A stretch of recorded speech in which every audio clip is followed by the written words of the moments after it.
오늘 본문은 이사야 선지자가 활동을 하는 그때를 이야기하면서 이때가 어떤 시대인가를 전체적으로 설명하고 있는데, 이때는 우시야 왕이 죽던 해, 전체적인 역사적인 배경은 둘째 치더라도 우시야 왕이 죽던 해에 이사야 선지자가 구원의 메시지, 곧 하나님의 나라가 곧 올 것이다 를 외치며 사람들을, 영혼들을 깨웠던 그 시대가, 오늘 우시야 왕이 죽던 해 이사야 선지자가 하나님의 백성들에게 외쳤던 시대가 오늘 본문의 전체적인 배경인 것이죠. 당시의 국제 정세는 어땠었냐 하면, 여러분 보십시오. 당시의 국제 정세는 이스라엘을 중심으로 북쪽에는 아수르라는 나라가 점점점 자신의 나라들을 확장해 가고 있어요.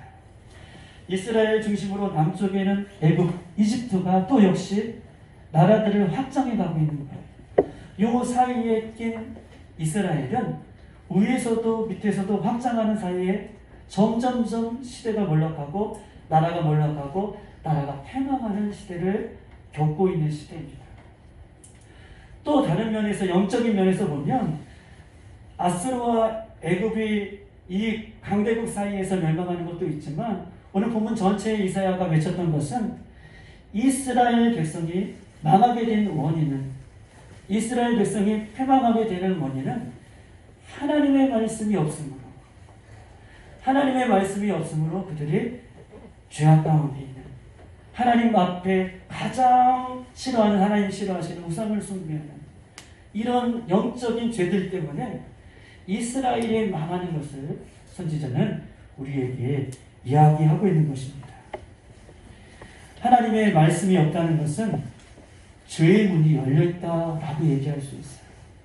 하나님의 말씀이 없다는 것은 그 없는 그 곳에 죄의 문이 열려서 하나님의 말씀이 없는 그곳으로 온갖 죄들이 들어오는, 죄의 문이 열려있음을 이야기할 수 있습니다. 요한복음 1장 1절, 태초에 말씀이 계시니라. 이 말씀이 하나님과 함께 계시니 이 말씀은 곧 하나님이시라. 말씀은 곧 하나님이시라 라고 말씀하시면서 말씀이 없는 그곳에, 하나님이 없는 그곳에 세상의 죄악들이 들어오는 그 문이 열려있는 상태를 이야기하며, 이스라엘 백성들은 그렇게 영적으로도 망하는 안타까움을 성경은 이야기하고 있습니다. 여러분, 우리가 누구를 믿는다라고 얘기할 때, 우리 옆에 분들을 믿는다라고 할 때 무엇을 믿나요? 제가 잘 입는 옷을 믿나요? 저의 헤어스타일을 믿나요? 우리 옆에 분을 믿는다고 할 때 뭘 믿는 것이죠? 그 사람의 말을 믿는 것이잖아요. 실질적으로 우리가 누구를 믿는다라고 할 때 그분이 말하는 그 진실성을 말하는 그 이야기를 우리가 믿는 것입니다. 하나님은 오늘 말씀이다라고 얘기하시면서, 하나님은 말씀으로 곧 오신 예수님이라고 말씀하시면서 우리가 하나님을 믿는다라고 얘기하지만, 하나님께서 말씀하신 이 말씀, 하나님의 말씀을 믿지 않으면서도 나는 하나님을 믿는다라고 하는 것은 하나님을 믿지 않는 것과 똑같다라고 얘기할 수 있는 것입니다. 여러분 이해되셨어요? 우리가 다른 사람을 믿는다라고 할 때 우리 다른 사람들의 말을 믿어요. 그런데 우리 예수 그리스도를 믿는 사람들이 나는 예수 그리스도를 믿어 라고 하면서 예수 그리스도가 말씀하신 이 말씀을 믿지 않는다면 그것은 예수 그리스도를 믿지 않는 것과 같다라고 이렇게 이야기할 수 있는 것입니다. 그러므로 말씀이 없는 곳엔 죄의 문이 열렸기 때문에 하나님께서 원하시는 방향으로 갈 수 없어요. 그것을 빗나갔다, 그것을 성경에 있는 원어에서는 하말티아, 빗나갔다, 죄다라고 근본적으로 이야기를 하고 있는 것입니다. 어느 나라건 어느 민족이건 어느 교회건 어느 가정이건 어느 개인이건 하나님의 말씀이 없다는 것은 살아있는 모양은 있으나 실상은 죽은 것이고, 겉모습은 살아있으나 그 안에는 생명이 없습니다. 종교개혁을 이룬 유럽의 교회들을 한번 생각해 보십시다. 신앙의 자유를 쫓아 미국으로 건너간 그 개혁의 정신으로 교회를 세운 교회들을 한번 생각해 보십시다. 유럽의 교회들, 미국의 교회들이 안타깝게요.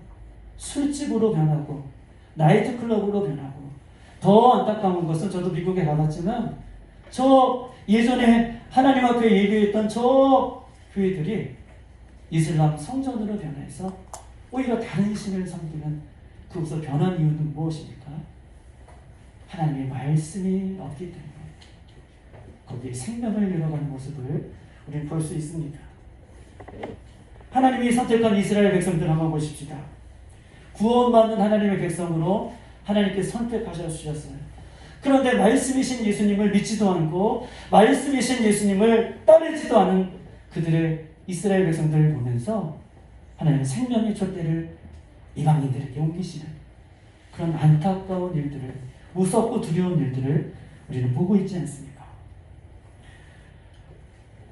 예수님을 믿는 가정도 그 안에 말씀이 없으면, 우리 집에 들어가면 예수만 섬기는 우리 집 액자에 걸려 있어도 그 안에는 말씀이 없기 때문에, 기도가 없기 때문에 그 가정은 아마 생명이 없는 가정이다 라고 이렇게 이야기할 수 있습니다. 개인들도 과거에는 열심을 내어 신앙생활 했어도 그곳에 예수의 말씀이 없다면 그것은 생명 잃은 종교생활을 하는 종교인과 불과하다 라고 그렇게 이야기할 수 있습니다. 그러므로 오늘 성탄주의를 맞이하면서 내 안에 말씀이 없음을 철저히 회개하고 다시 말씀으로 돌아갈 수 있는 저와 여러분이 되시기를 주님의 이름으로 축복합니다. 이사야는 회망하는 이스라엘을 보면서, 말씀이 없는 이스라엘을 보면서 회개하라.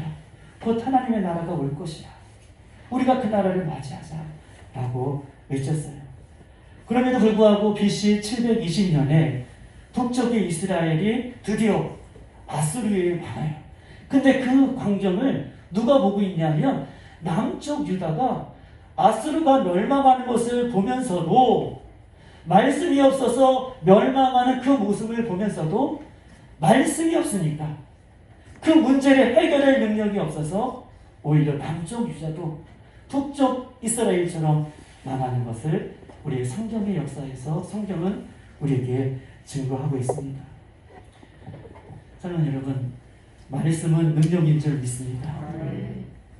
우리가 어떤 사건을 만날 때 내 안에 말씀이 없다면 그 사건을 이길 능력이 내 안에 없는 것이죠.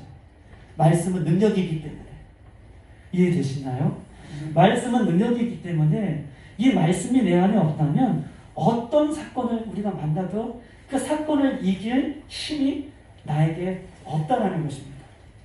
또한 내 안에 말씀이 있다면 어떤 사건을 만나더라도 그 사건을 이길 수 있는 힘이 말씀을 통해서 나에게 주어진다라고 이렇게 이야기할 수 있는 것이죠.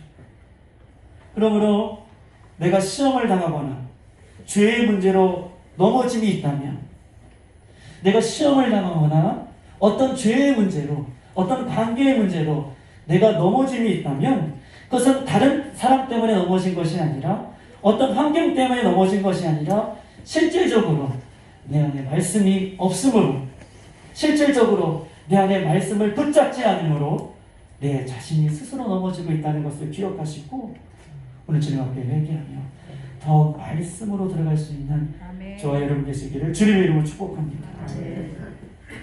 이사야 선지자는 우상을 버려라, 죄악을 버려라, 하나님 말씀으로 돌아가자, 우리 다시 그 예전의 모습으로 돌아가자 이렇게 외쳤어요. 곧 임박할 주의 나라는 이런 나라야 라고 이스라엘 백성들에게 말씀해 주시는데, 그 나라가 어떤 나라인가를 소개하고 있어요. 우리 6절부터 8절까지 있는 말씀을 한번 다 같이 한번 읽겠습니다. 6절부터 8절 시작.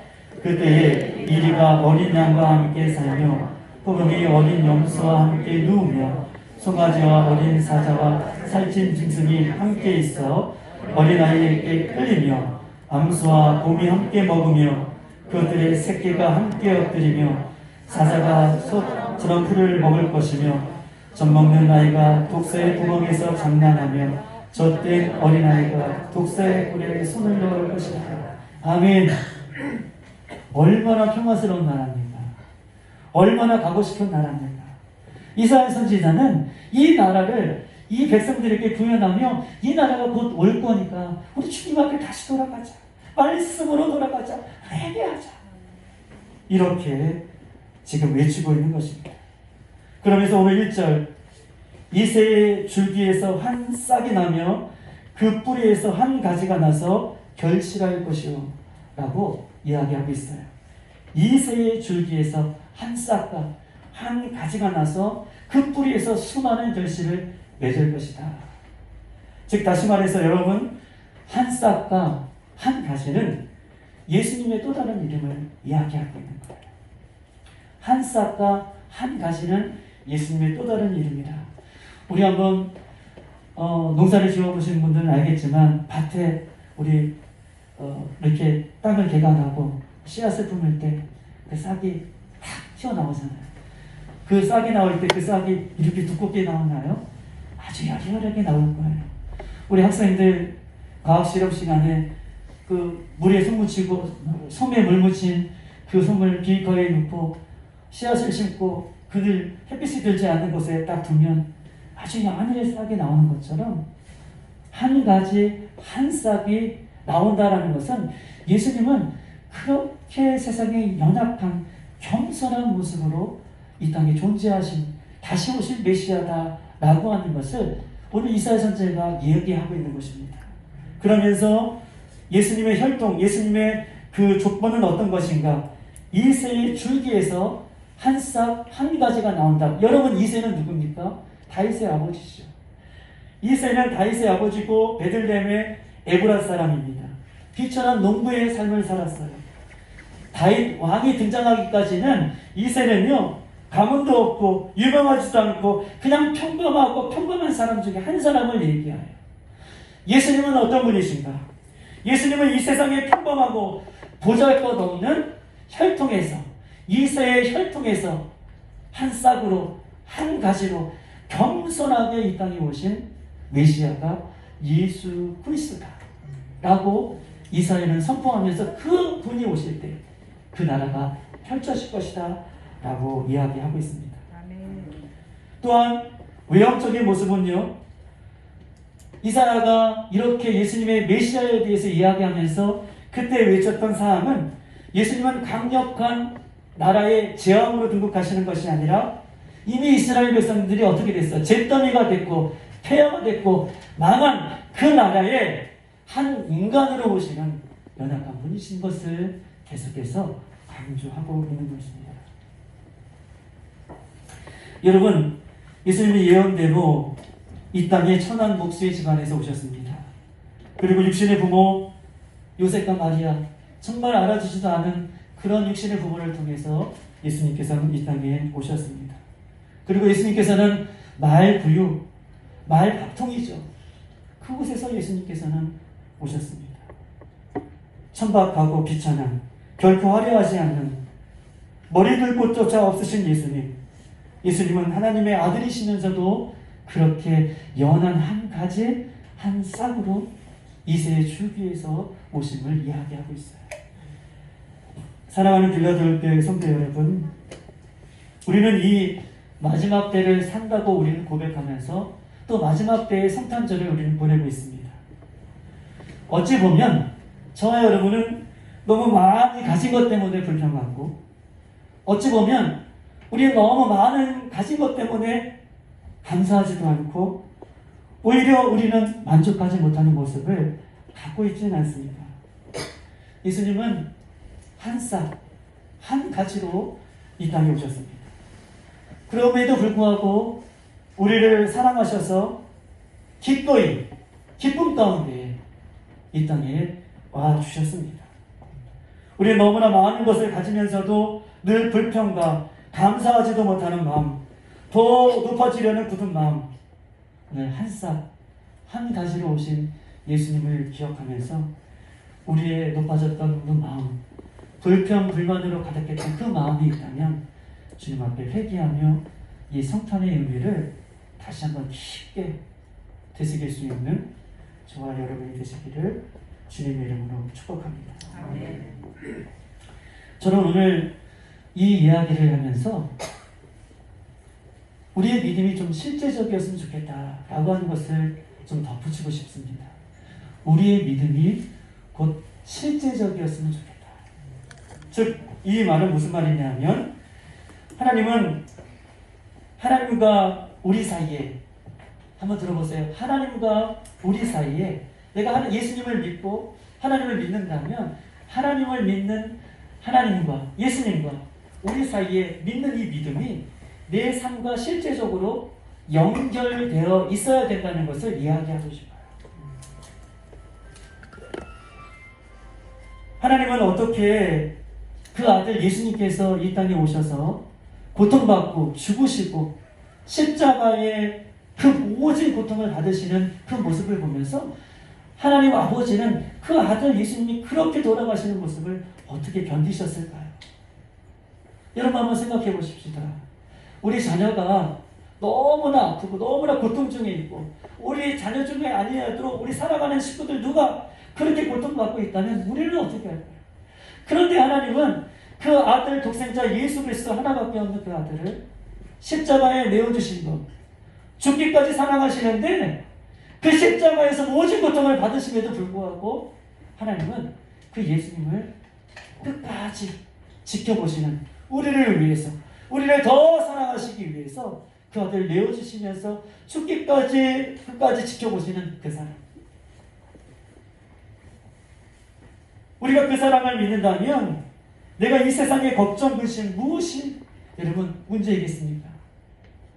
내가 그 사랑을 받고 사는 내가 존재인데, 내가 그 사랑을 아는 존재인데, 내가 그 사랑을 믿는 존재인데 내가 이 세상에 어떤 것이 문제가 될 것이며 그 사랑 외에 더 필요한 것이 우리가 무엇이 있겠습니까? 우리의 믿음이 이제 실제가 되어서 하나님을 믿는다, 내가 하나님을 믿습니다라고 할 때 이 믿음이 내 삶과 연결되어서 하나님의 사랑을 내가 믿고 예수 그리스도의 구원의 은혜를 내가 믿는다면 내 삶 가운데 일어나는 수많은 문제들, 내 삶 가운데 일어나는 수많은 어떤 환경들, 내 환경 속에 일어나는 수많은 아픔들, 그 아픔들이 그 믿음과 연결되어서 나를 이기고 환경을 이기고 주님 앞에 오히려 더 가까이 나갈 수 있는 실제적인 믿음이 저와 여러분의 삶 가운데 있었으면 좋겠습니다. 믿음의 공동체 안에서도, 가정 안에서도, 사회 속에서도 때로 힘들고 어려울 때가 왜 없겠습니까? 그러나 오늘부터 하나님의 사랑과 예수 그리스도에 대한 그 믿음이 내 삶에 실질적으로 연결되어서 하나님께서 부르신 그곳이 교회이든 가정이든 학교이든 직장이든 부부 관계이든 자녀 관계이든 어떤 관계이든 우리 빌라델비아의 성도들은 문제가 왔을 때 연결된 그 믿음으로 살아내는 그런 축복이 우리 가운데 있기를 소망합니다. 예수님은 오늘 유일하게 그 여린 새싹, 여린 한 가지 그 뿌리에서, 이새의 뿌리에서 나온다는 의미는 또 다른 의미에서 겸손의 왕으로 오신 예수님을 소개하지만 두 번째 의미로는 예수님만이 유일한 구원자이심을 오늘 이사야는 우리에게 선포하고 있는 것입니다. 예수님만이 유일한 구원자다. 이새의 줄기 한 싹, 한 가지는 예수님 외에 다른 구원자가, 메시아가 없음을, 그 유일성을 우리에게 이야기하고 있어요. 세상을 구원할 메시아는 여럿일 수가 없습니다. 요즘 종교계가 타락해서 종교다원주의를 주장하는 이 세력들이 교회 밖에서 활동하는 것이 아니라 어느덧 교회 안에도 들어와서 구원은 모두의 각자에게 다 있는데 어떤 것을 선택하더라도 그 구원은 다 우리에게 주어지는 것입니까?